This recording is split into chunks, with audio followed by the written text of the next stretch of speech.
ভিডিওটির শেষ অংশে আরও থাকছে ইসরায়েল ও ফিলিস্তিন যুদ্ধ সম্বন্ধে মহানবী সাল্লাল্লাহু আলাইহি ওয়াসাল্লামের করা ভবিষ্যৎবাণী।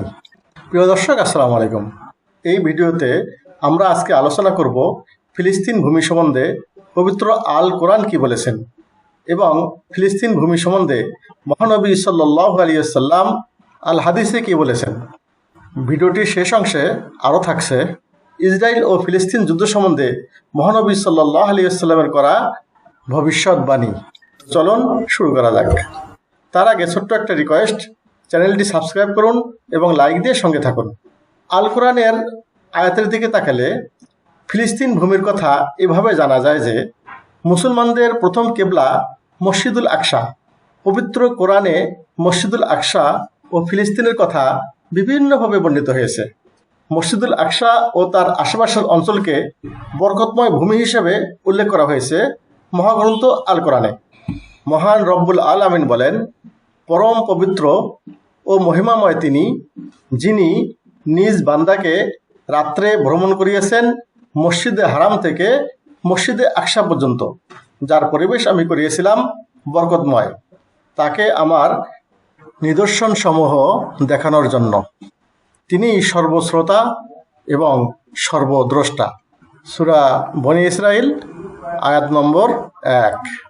অসংখ্য নবী রাসূলের পূর্ণভূমি ফিলিস্তিন।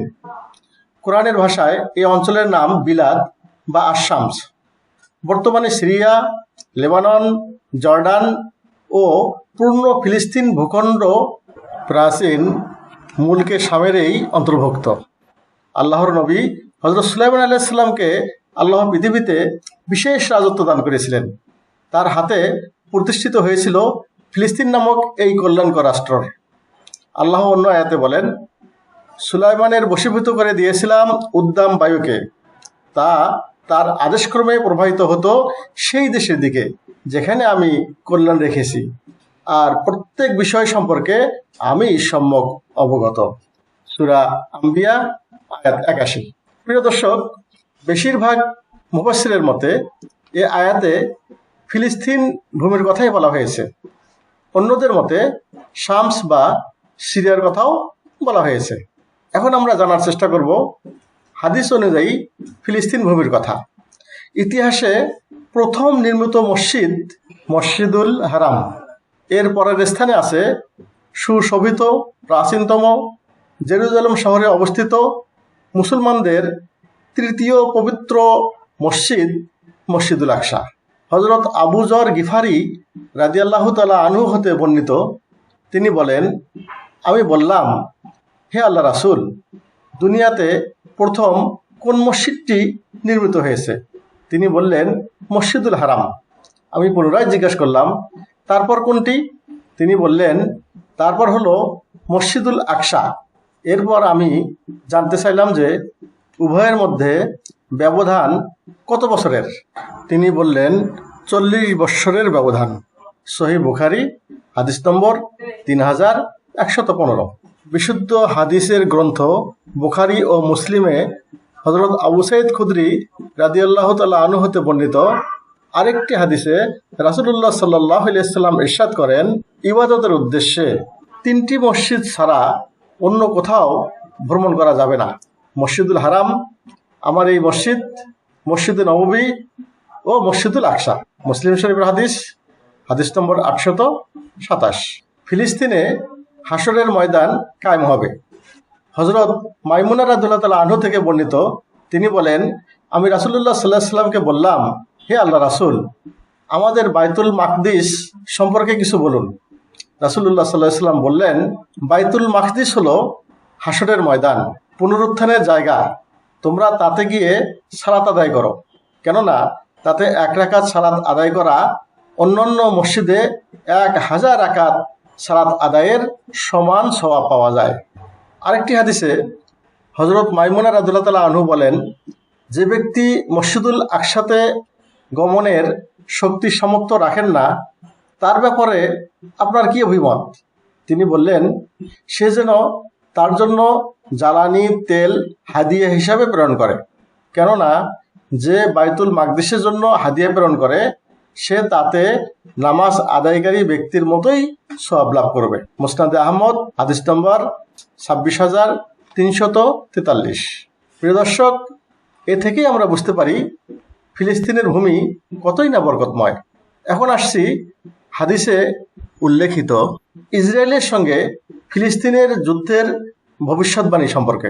হযরত আবু হুরায়রা রাদিয়াল্লাহু তাআলা আনহু থেকে বর্ণিত, রাসূলুল্লাহ সাল্লাল্লাহু আলাইহি ওয়াসাল্লাম বলেন, কিয়ামত সংঘটিত হবে না যতক্ষণ পর্যন্ত মুসলমানরা ইহুদি সম্প্রদায়ের সাথে লড়াই না করবে। মুসলমানেরা তাদেরকে হত্যা করবে, ফলে তারা পাথর বা বৃক্ষের আড়ালে আত্মগোপন করবে। তখন পাথর বা গাছ বলবে, হে মুসলিম, হে আল্লাহর বান্দা, এই তো ইয়াহুদি আমার পশ্চাতে, এসো তাকে হত্যা করো। কিন্তু গারকাত নামক গাছ এ কথা বলবে না, কারণ এ হচ্ছে ইয়াহুদীদের গাছ। মুসলিম শরীফের হাদিস, হাদিস নম্বর 7075। বিশ্বের একমাত্র ইহুদি রাষ্ট্র হলো ইসরায়েল। বর্তমানে তারা ফিলিস্তিনের মুসলিমদের সঙ্গে যুদ্ধরত।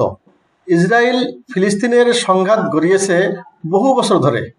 এরই মধ্যে উভয় পক্ষে নিহতের সংখ্যা হাজার হাজার ছাড়িয়েছে। বহু বছর ধরেই অমীমাংসিত এক সংঘাতে লিপ্ত ইসরায়েল ও ফিলিস্তিন। তবে নিরীহ ফিলিস্তিনিরা বরাবরই নির্যাতিত। প্রতিনিয়তই তাদের দখল হয়ে যাওয়া জমিতে ইসরায়েলিরা গড়ে তুলছে অবৈধ স্থাপনা। আন্তর্জাতিক বিভিন্ন গণমাধ্যম এবং বিশ্ব রাজনীতির ইতিহাস ঘাটলে দেখা যায় 1920 সাল থেকে 1940 সালের মধ্যে ইউরোপ থেকে দলে দলে ইহুদিরা ফিলিস্তিনে যেতে শুরু করেন। ইউরোপে ইহুদি নিপীড়ন এবং দ্বিতীয় বিশ্বযুদ্ধে ভয়ঙ্কর ইহুদি নিধনযজ্ঞের পর সেখান থেকে পালিয়ে তারা নতুন এক মাতৃভূমির স্বপ্ন দেখছিল। আর সেই স্বপ্ন ফিলিস্তিনের ভূখণ্ড দখলের মধ্যে দিয়েই বাস্তবে রূপ দেয় তারা। এতেই ক্ষান্ত হননি ইসরায়েল। নিজেদের আগ্রাসন টিকিয়ে রাখতে দীর্ঘ 75 বছর ধরে নিরীহ ফিলিস্তিনিদের ওপর চালিয়ে যাচ্ছে নির্যাতন। ইহুদি রাষ্ট্র গড়তে একের পর এক প্রাণ কেড়ে নিচ্ছে নিরীহ ফিলিস্তিনিদের, কেড়ে নিচ্ছে অবুঝ নিষ্পাপ শিশুদের কোমল প্রাণ। তবে রাসূল সাল্লাল্লাহু আলাইহি ওয়াসাল্লামের আরেকটি হাদিস থেকে এর ভবিষ্যৎবাণী জানা যায়, আর তা হচ্ছে কিয়ামতের আগে অবশ্যই এই ইহুদি জাতি মুসলিমদের হাতে পরাজিত হবে। মুসনাদে আহমদ, হাদিস নম্বর 26,343। প্রিয় দর্শক, সবচেয়ে খুশির খবর এই যে ইহুদি জাতি যতই শক্তি সম্পন্ন হোক না কেন, রাসূল সাল্লাল্লাহু আলাইহি ওয়াসাল্লামের হাদিসের প্রেক্ষাপটে তারা মুসলিমদের নিকট পরাজিত হবেই হবে। হয়তোবা কিছু সময়ের প্রয়োজন। সেই দিনের জন্য আমরা অপেক্ষা করব এবং দোয়া করব যাতে আল্লাহ পাক অতি দ্রুতই ফিলিস্তিনবাসীকে এবং গাজাবাসীকে দখলদারদের হাত থেকে মুক্ত করে।